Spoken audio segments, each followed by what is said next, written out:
பிதாவை நாங்கள் நன்றி செலுத்துகிறோம். இன்னைக்கு காலையில் ஜெபிக்கும் பொழுதுங்க ஆவியான தெளிவாய் ஒரு வார்த்தையை பேசினதை நான் உங்களோடு பேசிக்கொண்டிருக்கிறேன்.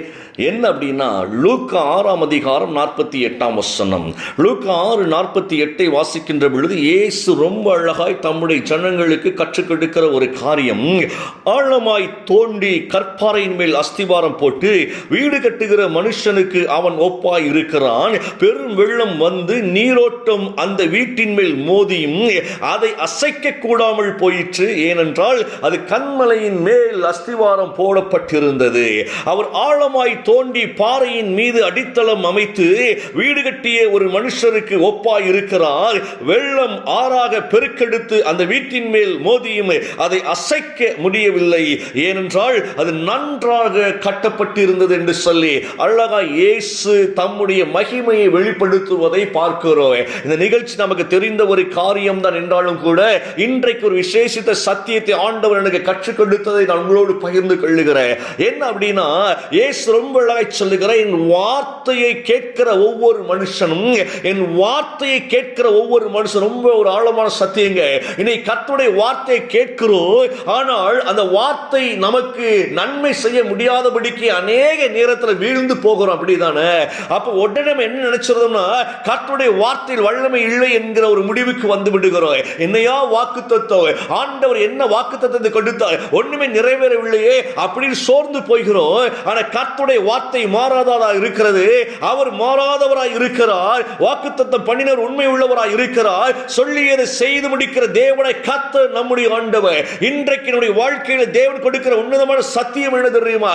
என் வார்த்தையை ஒரு மனுஷன் கேட்டு இந்த வார்த்தையின் மேல் அவன் அஸ்திவாரம் போடுகிற பொழுது அவன் வாழ்க்கை ஆசீர்வாதமாக இருக்கும் என்று சொல்லி தேவ ஆவியான தெளிவாய் வெளிப்படுத்துவதை பார்க்க முடிகிறது. எனக்கு அருமையான தேவ பிள்ளைகளே, வார்த்தை என்பது நமக்காய் கொடுக்கப்பட்டிருக்கிற தெய்வத்தினுடைய வாக்குத்தத்தம் மட்டுமல்லங்க, நம்முடைய வாழ்வாய் அது இருக்கிறது என்பதை புரிந்து கொள்ள வேண்டும். நம்முடைய வாழ்வு கர்த்தருடைய வார்த்தை தான். கர்த்தருடைய வார்த்தை தான் நம்முடைய வாழ்வு என்பதை முதலாவது நம்ம அறிந்து கொண்டவர்களாய் அந்த வார்த்தையை நம்ம கேட்க முதலாவது நம்ம விரும்பணுங்க.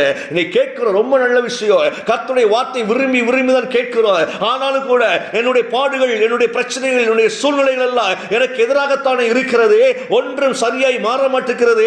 என்றைக்கு மாறும், என்றைக்கு மாறும், என்றைக்கு மாறும் என்று சொல்லி புலம்பி தவித்துக் கொண்டிருக்கிற நம்முடைய இருதயத்திற்கு ஆண்டவர் சொல்லக்கூடிய ஒரு காரியம் என்ன தெரியுமா? வார்த்தை கேட்பது மாத்திரம் ஒரு பெரிய காரியம் அல்ல. நல்ல கவனித்துக் கொள்ளுங்க. என வார்த்தை கேட்டு அநேகர் விழுந்து போனதை பார்க்க முடிகிறது. கர்த்தருடைய வார்த்தை கேட்டு விழுந்து போவார்களா? ஆமாங்க, விழுந்து போயிட்டாங்க. கர்த்தருடைய வார்த்தை கேட்டு எந்திக்க முடியாம இருக்கிறாங்களா? ஆமாங்க, எந்திக்க முடியாம இருக்கிறாங்க. நல்ல கவனிங்க இந்த வார்த்தையை. அப்ப கர்த்தருடைய வார்த்தை பொய்யானது அப்படின்னா அது பொய் அல்ல. நல்ல கவனித்துக் கொள்ளுங்க.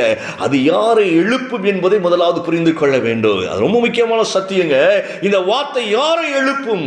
ரொம்ப முக்கியமான ஒரு வார்த்தை தான். அதைத்தான் ஆண்டவர் பதிவு பண்ணுகிறார். என்ன சொல்லுகிறார் அப்படின்னா, என் வார்த்தையை கேட்கின்ற ஒரு மனுஷனுடைய வாழ்க்கை எப்படி இருக்கும் தெரியுமா?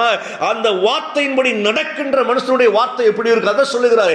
கேட்டு அதன்படி நடக்கின்ற ஒரு மனுஷன், ரொம்ப முக்கியமான ஒரு சத்தியம். கேட்டு இப்ப கர்த்தர் சொல்றாரு, நீ பயப்படாதே அப்படின்னு சொல்றாரு. பயப்படாதே என்று கர்த்தர் சொன்னதுக்கு அப்புறம் ஏன் நமக்கு பயம்? நல்ல கவனிங்க.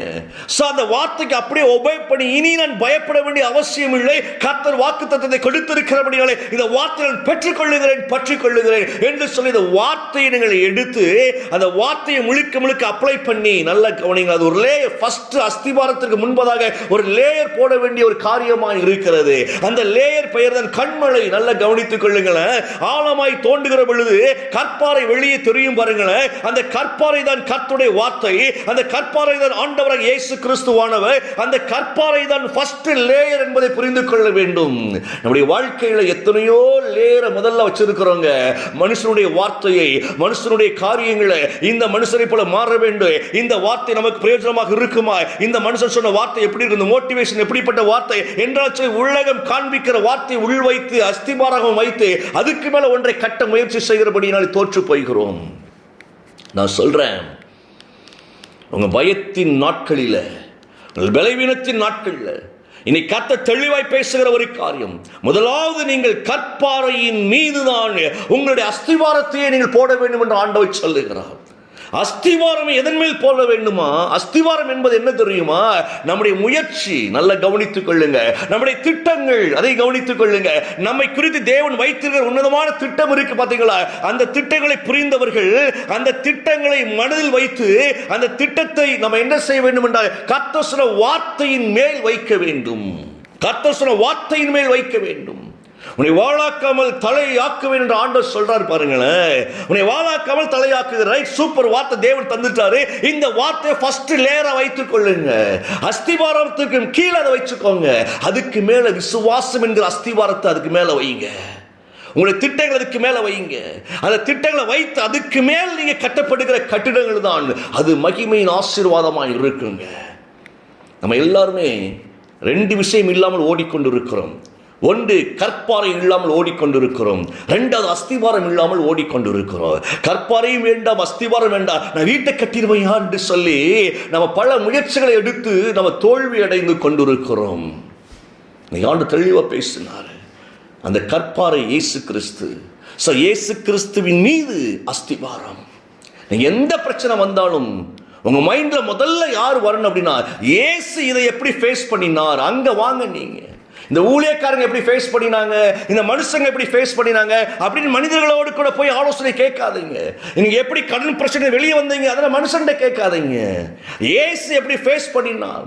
பூமியில் இயேசு மனிதனாய் வாழ்ந்த பொழுது அவர் சந்திக்காத உபத்திரம் இல்லை, அவர் சந்திக்காத பிரச்சனைகள் இல்லை. அவர் நம்மை விட அதிகமான பிரச்சனைகளை சந்தித்தவர். நமக்குள்ள 1-2 பிரச்சனை தான். அவருக்கு கோடிக்கணக்கான ஜனத்தின் பிரச்சனைகள், கோடிக்கணக்கான பிரச்சனைகள் வந்துகிட்டே இருந்துச்சு. ஒவ்வொரு நாளும் வந்து கொண்டிருந்தது. அசிங்கமான வார்த்தையை அவர் கேட்க வேண்டியதா இருந்தது. பொல்லாத வார்த்தைகளை கேட்க வேண்டியதா இருந்தது. பொல்லாத மனிதர்கள் முன்பதாக நடக்க வேண்டியதா இருந்தது. தேவையில்லாத ஜனங்கள் எல்லாம் அவரை பழி சுமத்தினார்கள். எவ்வளவு காரியங்களை அவர் சந்தித்தார். அவர் நீங்கள் நான் முதல்ல நினைவில் வர வேண்டியது என்ன, வைக்க வேண்டியது என்ன அப்படின்னா, கர்த்தராகிய இயேசு இந்த காரியத்தை எப்படி ஃபேஸ் பண்ணினார். அங்க வர நம்ம ரோல் மாடல் அவர்தான். வேற யாரும் ரோல் மாடல் கிடையாது. எந்த மனிதன் ரோல் மாடலாக இருந்தாலும் அவன் எந்திரிச்சு போயிருவாங்க.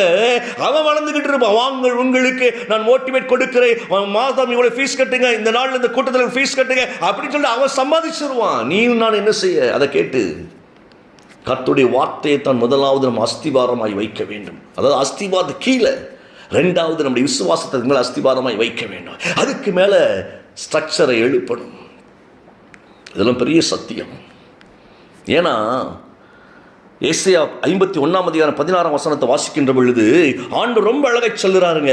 நான் வானத்தை நிலைப்படுத்தி பூமி அஸ்திவாரப்படுத்தி சீயோனை நோக்கி நான் என்ன சொல்றேன் அப்படின்னா, நீ என் ஜனம் என்று சொல்வதற்காக, கர்த்தரின் பிள்ளை என்று நாம் சொல்லும்படியாக நான் என் வார்த்தை உன் வாயில் வைத்தேன். ஆண்டு சொல்றாரு, அவர் வார்த்தையை என் வாயில வைக்கிறாராங்க.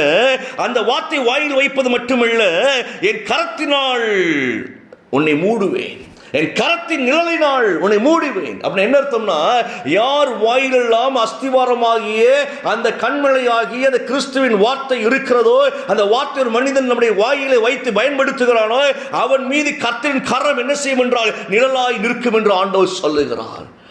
எந்த போர்க்கருவி நமக்கு எதிராய் வந்தாலும் ஜெயிக்க முடியாது. வெள்ளம் வந்தாலும் இடிந்து போக மாட்டோம். எவ்வளவு பெரிய காரியங்கள் புரண்டு வந்தாலும் சரி, நிலைத்து நிற்கின்ற பலன். அப்போ நல்லா கவனிங்க.